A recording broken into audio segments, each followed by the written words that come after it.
Bismillahirrahmanirrahim. Assalamualaikum warahmatullahi wabarakatuh. Kali ini kita akan menjelaskan saja tentang motor yang ngebul. Luar biasa ngebulnya, cuma saya nggak bisa videokan. Ini sudah saya langsung bongkar tadi. Nah, itu motornya. Nah, Smash, Suzuki Smash. Tapi sebenarnya intinya sama, semua motor sama. Dan itu pun belum saya cuci. Ini yang penting saya menjelaskan saja. Ini untuk pemula ya. Untuk pemula. Kalau sudah senior ya mohon pantuannya dan juga kritik dan sarannya kalau ini salah. Jadi penyakit motor ngebul itu ada dua kalau menurut saya itu hanya ada dua. Kalau yang lain-lain bisa juga dari pak pun bocor bisa atau bisa, tapi kalau untuk motor yang normal dan dia berasa putih kuat, ngebul intinya berasa putih. Kalau berasa hitam kan bisa juga keborosan BBM. Kalau ini berasa putih ngebul, itu hanya ada dua kalau menurut saya. Tapi itu dari komponen ini, satu piston, kedua komponen klep. Tapi yang dimaksud komponen klep bukan klepnya yang bocor. Kalau klepnya yang bocor itu nggak bisa berasa putih.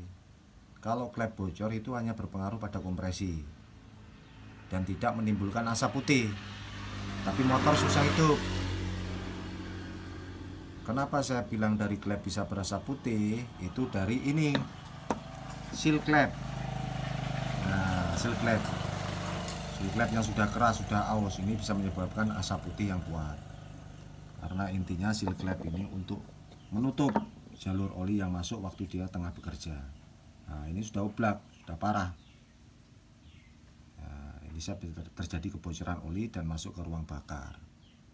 Ini dari klep. Jadi kalau dari klep itu hanya seal klep, bukan klep bocor. Kalau klep bocor itu berpengaruh pada kompresi, tidak menyebabkan asap putih.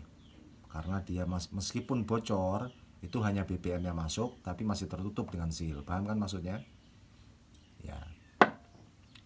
Dan juga dari bos klep pun bisa terjadi kebocoran, karena bos klep itu pun ada karetnya itu. Kalau karetnya rusak itu terjadi kebocoran bisa, tapi itu jarang terjadi. Yang pasti kalau asap putih rata-rata itu dari seal klep bocor dan juga dari piston. Maksudnya dari piston begini. Ini penjelasan saya loh ya. Misalnya begini. Ini saya lepas dulu ringnya. Nah, sebentar ya.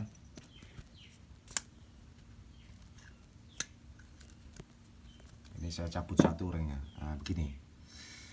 Untuk mengetahui penyebab ini dari piston atau ring atau tidak, itu begini caranya. Kita masukkan ring itu, kita lepas, kita masukkan. Nah, begini.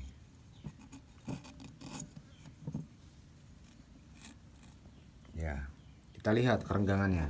Nah, itu terlihat jelas kan kerenggangan ini. Nah, ini kalau saya pribadi, ini masih bisa digunakan, tidak bermasalah dari kebocoran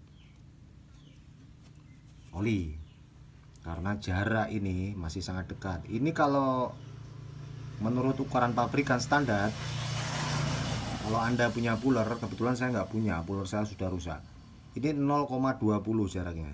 Itu dari pabrikan ya, 0,20. Kalau lebih dari itu Anda harus quarter, harus lemer. Ini kalau motor ini. Tapi bisa terjadi juga di motor Anda yang asap ngebul putih itu dari piston sudah aus dan minta diremer atau di quarter. Tapi kalau untuk motor ini yang berasa putih ini, dari seal klepnya sudah parah. Ini sudah goyang parah, bocor. Ya, ini udah renggang benar, bocor, ini kaku, udah parah. Kalau pistonnya nggak apa-apa, tapi Anda perlu ngecek hanya dua bagian ini, dari piston dan juga dari klep. Oke. Kalau ring itu sudah benar-benar kalah, berarti Anda harus remer, harus quarter untuk menghilangkan asap putih. Itu bagian-bagian yang menyebabkan asap putih yang utama. Kalau yang lainnya bisa terjadi juga dari packing. Jadi packing ini bocor, jadi ini kan jalur oli. Jadi oli itu masuk ke ruang bakar, akhirnya kebakar menjadi asap putih. Tapi kalau itu motor susah hidup. Kalau packing itu pasti motor susah hidup. Itu tapi jarang terjadi. Jadi kalau asap putih itu dari piston dan juga klep. intinya seal klep, bukan klepnya. Kalau klep bocor itu terjadi kebocoran kompresi, susah hidup. Oke, hanya itu yang mungkin bisa saya jelaskan. Semoga bermanfaat dan juga untuk para pemula. Kalau untuk para senior, mohon bantuannya dan juga kritik dan sarannya kalau saya salah. Oke, semoga bermanfaat. Assalamualaikum warahmatullahi wabarakatuh.